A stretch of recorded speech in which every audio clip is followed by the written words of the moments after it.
Good morning student. Standard 11th English medium subject SPNCC part 1 chapter number 4। आज का जो हमारा टॉपिक है वो है detail study of occasional and optional part of a business letter. Okay, जो main part होता है जिसको आप कंपलसरी पार्ट कहते थे वो पूरा होने के बाद अब हमारी बारी है ओकेजनल, यानी जो कभी कभी कुछ पर्टिकुलर सिचुएशन में यूज किए जाते हैं। तो वो कौन कौन से टॉपिक है जो हम जनरली लेटर के अंदर शामिल करते हैं। तो चलो स्टार्ट करते हैं। Okay, personal and the other notation. When the letter writer expects that the receiver pays prompt attention to the letter, keep in the matter confidential and supply proper reply, then in that case, in the top upper blank part of a letter instruction like urgent, personal, confidential, priority are written in the either bold letter or with the different colored ink. Okay, जब आप चाहते हो कि कोई person आपके letter को बहुत ही ध्यान से, बहुत ही जल्दी पढ़े, बहुत ही अटेंशनफुली पढ़े, तो उस समय हम क्या करते हैं कि कुछ वर्ड्स होते हैं जो आप यूज करते हो जिससे आपको पता चलता है कि ये किसी पर्टिकुलर पर्सन के लिए है, किसी पर्टिकुलर सिचुएशन के लिए है और इसको कॉन्फिडेंशियल रखना ज़रूरी है। तो हम कौन कौन से वर्ड वहाँ पे यूज़ करेंगे। तो अर्जेंट, अगर आपको अर्जेंट रिप्लाई चाहिए रीडर की तरफ से तो आप अर्जेंट लिखोगे। पर्सनल लिख सकते हो, कॉन्फिडेंशियल, प्रायोरिटी, आइदर आप बोल्ड लेटर में लिखोगे या फिर क्या करोगे, जो नॉर्मली आप जो इंक यूज किए हो ब्लू या ब्लैक लेटर लिखने के लिए, उससे कोई डिफरेंट कलर यूज कर सकते हो जिससे लोगों का जो ध्यान है, वो जो अट्रैक्शन है ना, वो जल्दी से वो कैच कर पाए कि ये कुछ अलग है, स्पेशल है, इसलिए ये चीज़ों को अलग तरीके से शो किया गया है।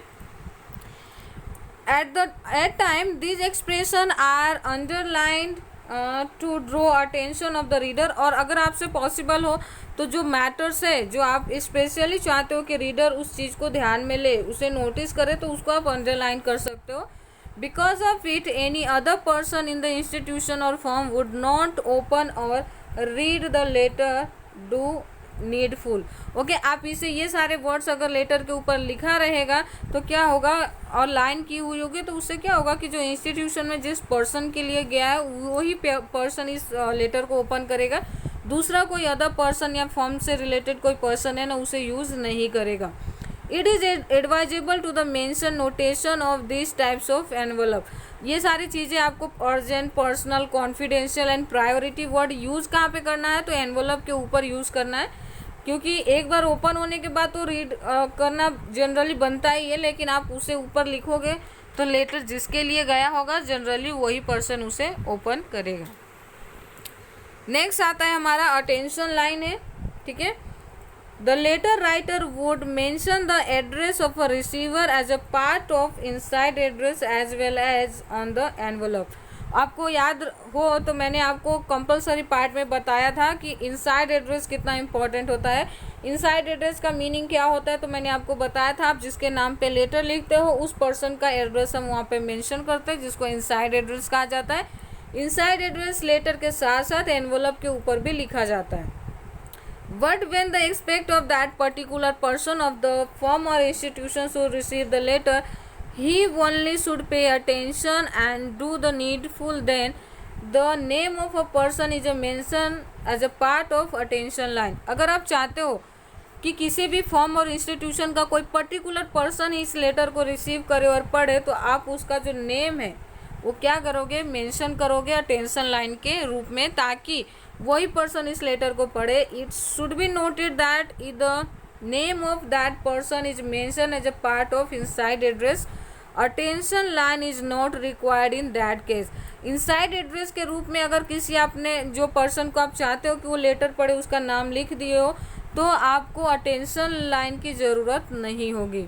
Generally it is placed between the inside address and the salutation and it's written in the either of a two-way mention below। for example, अब अटेंशन लाइन लिखने के कौन से दो तरीके हैं और उसे सैल्यूटेशन एंड इनसाइड एड्रेस के बीच में किस तरह से मेंशन किया जाता है वो हम देख लेते हैं यहाँ पे।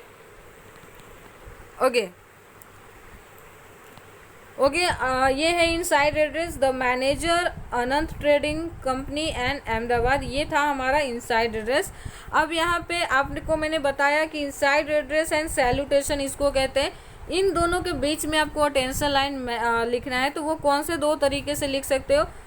For the attention of Shri Amarendra Pargi, यहाँ पे लिखा है कि ये लेटर किसके लिए स्पेशली है, तो श्री अमरेंद्र पारगी के लिए है। या फिर अटेंशन लिख के डबल डॉट्स जो हम कहते हैं वो यूज करने के बाद आप क्या लिख सकते हो? Shri Amarendra Pargi.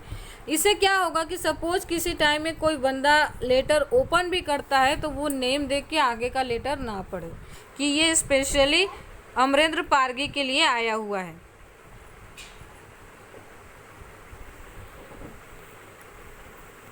Subject line,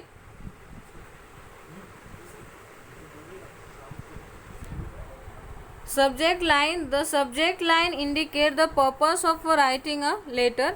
subject line क्या होगा कि इंडिकेट करेगा कि आपके लेटर का पर्पस क्या है। Before the receiving of the letter start reading of a content of the letter he would come to know about the main theme of a letter. Subject line अगर आप लिखोगे तो उससे इस बात का पता चलेगा कि आपके लेटर लिखने का मेन मोटिव क्या है, और जो भी हमारा introduction, main paragraph and closure होगा उसमें आप किस तरह के इन्फॉर्मेशन शामिल किए होंगे। This line can be written either between the inside address and salutation और after the salutation and the before the body of a letter. इसको आप दो तरह से लिख सकते हो, इनसाइड एड्रेस एंड सैल्यूटेशन के बीच में भी लिख सकते हो, और सैल्यूटेशन कंप्लीट होने के बाद मेन पैराग्राफ स्टार्ट होने से पहले लिख सकते हो। Generally subject line indicated by the underline it और by writing in the bold letter. आप सब्जेक्ट लाइन को अलग कर सकते हो, कैसे? तो उसके नीचे अंडरलाइन कर सकते हो या फिर उसको आप बोल्ड लेटर में लिख सकते हो बाकी वर्ड्स के कंपैरिजन में।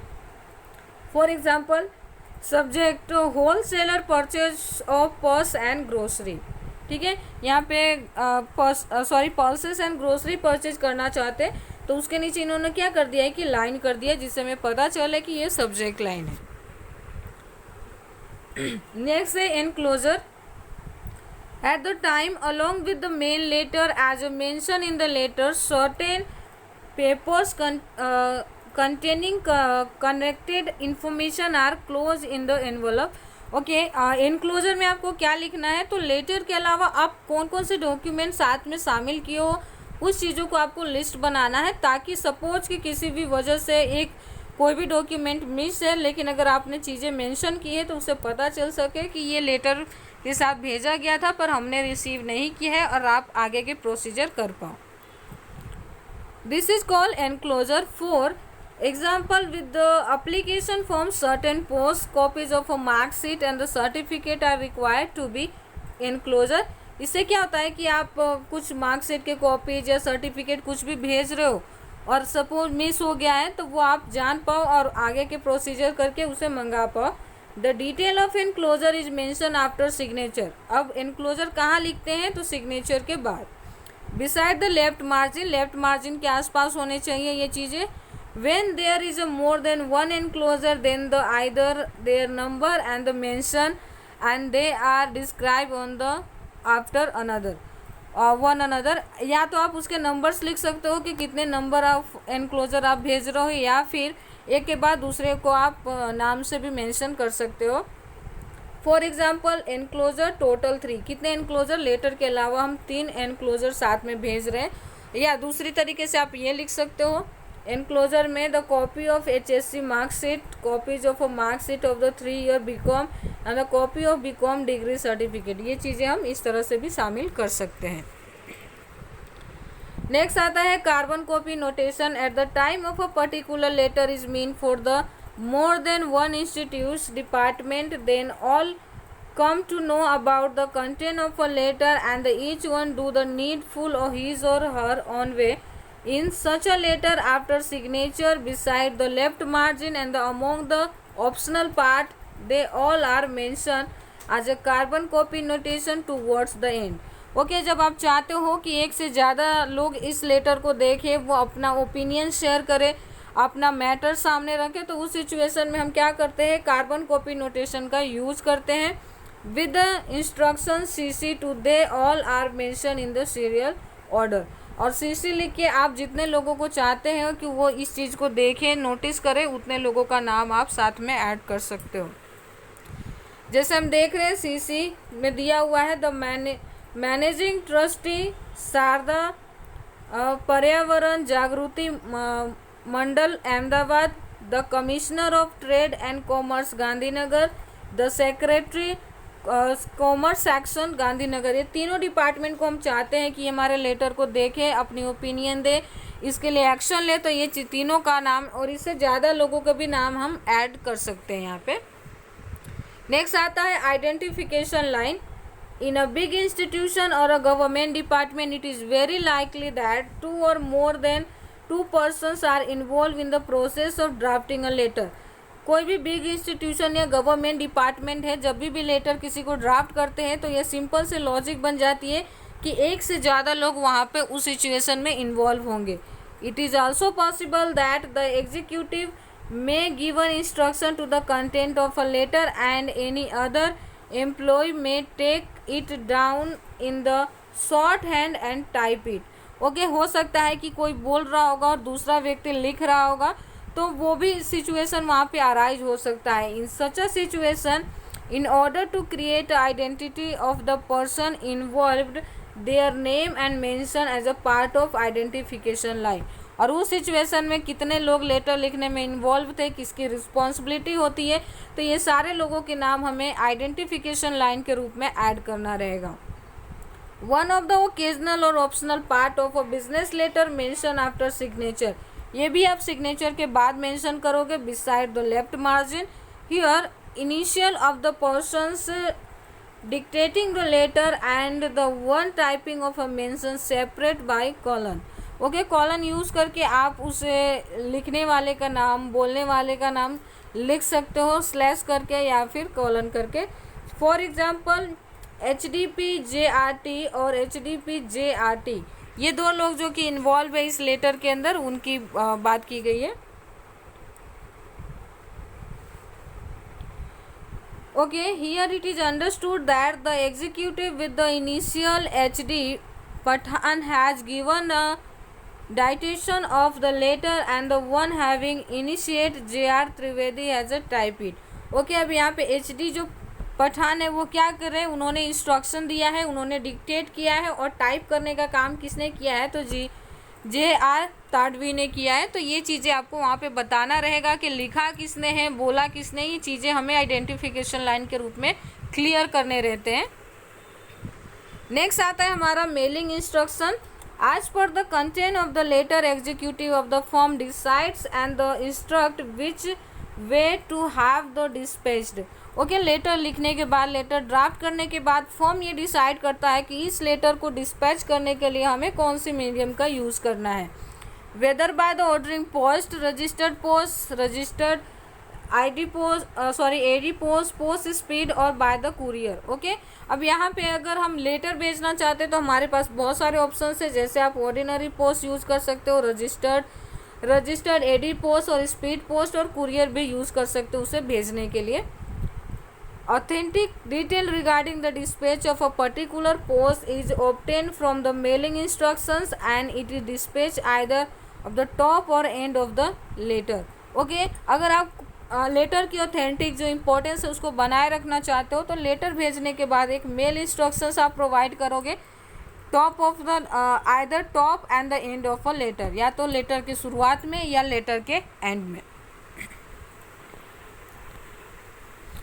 ओके, यहाँ पे हम देख लेते हैं। For example, by registered AD post, किससे भेज रहे हो आप, रजिस्टर्ड एडी पोस्ट और बाय कुरियर, यानी लेटर आपने सामने वाले को किस मीडियम से भेजा है वो उनको पता चलना चाहिए। ठीक है, नेक्स्ट है लास्ट हमारा आता है पोस्ट स्क्रिप्ट। बहुत इंपॉर्टेंट टॉपिक है ये भी। After mention all necessary detail as a part of a body of a letter, if the letter writer want to draw attention of a reader towards some significant matter, then in that case among the optional part mention after signature. Okay, अगर आप चाहते हो as a writer, आप चाहते हो कि आपका reader किसी पर्टिकुलर चीज़ों की तरफ अटेंशन ड्रॉ करे, उसे नोटिस करे और वो मैटर आपके लिए बहुत ही सिग्निफिकेंट है, तो एज अ पोस्ट स्क्रिप्ट आप उस मैटर को सिग्नेचर के बाद मेंशन कर सकते हो। नेक्स्ट दिया हुआ है it should be noted that if the writer forgot the mention some significant matter and then mention as a part of postscript then it is suggested carelessness on his part. लेकिन generally PostScript आपको use नहीं करना चाहिए, क्योंकि अगर कोई PostScript हम कब यूज़ करते हैं, जब कोई इंपॉर्टेंट मैटर लिखना रह गया होता है और तो उसको हम इस सिग्नेचर के बाद ऐड करते हैं। तो ये क्या माना जाता है कि आप बहुत ही केयरलेस इंसान हो कि इतना इंपॉर्टेंट टॉपिक आप लिखना भूल कैसे गए कि आपको पोस्टस्क्रिप्ट यूज़ करना पड़ रहा है। तो ये आपको करना नहीं चाहिए, लेकिन हाँ बहुत असेंशियल है, उसे यूज़ किए बिना नहीं रहा जा सकता लेटर के अंदर, तो आप वो यूज कर सकते हो। In such a situation it become advisable to draft the letter again. अगर आपको लगता है कि इम्पोर्टेंट मैटर है और लिखना रह गया है और एज अ पोस्ट स्क्रिप्ट अगर मैं लिखूंगा या लिखूंगी तो वो हमारा केयरलेसनेस माना जाएगा, तो उस सिचुएशन में हम क्या कर सकते हो कि पोस्ट स्क्रिप्ट यूज करने की जगह हम उस लेटर को दोबारा से भी रीड्राफ्ट कर सकते हैं। ठीक है, it is necessary formality to put signature after mentioning detail as a part of post script. लेकिन अगर आप दूसरी बार लिखने का आपके पास टाइम नहीं है, बहुत ही इम्पोर्टेंट टाइम था जो अभी आपने पूरा कर लिया है और अब फिर से आप इस चीज़ को कर नहीं सकते, तो पोस्ट स्क्रिप्ट लिख दो, लेकिन लास्ट में आपको क्या रखना रहेगा वहाँ पे सिग्नेचर। तो ये हमारा चैप्टर था जो यहाँ पे ओकेजनल के पार्ट के साथ पूरा होता है। Thank you.